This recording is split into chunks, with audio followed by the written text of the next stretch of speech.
36 ta arxeologik obyekt mavjud Peshog'or hududida.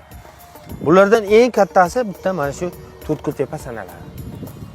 Bu yerdan qanday osor atiqalar topilgan? Bu yerdan osor atiqalar ko'proq chaqalar, tangalar topildi. Undan tashqari uy ro'zg'or buyumlari. Arxeologik topilmalar bu yerda hayot juda ham qizg'in bo'lganidan dalolat beradi. Har bir sopol parchasi, har bir pishgan g'isht ajdodlarimizning yuksak madaniyati va hunarmandchiligidan so'zlaydi. Devorlarning qalinligi 120. Darvozasini onasi 120. Shunda pishgan g'ishtmi, paxsami, Yo'q, duolami? paxsa bilan urilgan. Pishgan g'ishtlari hududlar, lekin hovli qismini to'liq toshli. Hozirgi kunda bruschatka deymiz. Tosh qoplama. O'sha tosh qoplamani yo'nilib bruschatka qoplangan. Hozir tagida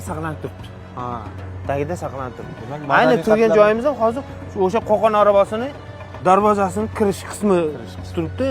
Nurrapana bo'ldi. Bu hozirgi kunda muhtaram prezidentimizning tashabbuslari bilan Jizzax viloyatida ikkita, ya'ni Qaliyatepa hamda To'rtko'ltepa arxeologik obyektlarimizni ochiq osmon ostidagi muzeyga aylantirish ishlari rejaga kiritilgan. To'rtko'ltepa 11-asrda Qoraxoniylar va Somoniylar o'rtasidagi janglardan birida yonib vayronaga aylangan. Shundan so'ng to'rt tarafini kul bosgan tepalik ma'nosida To'rtko'ltepa nomini olgan.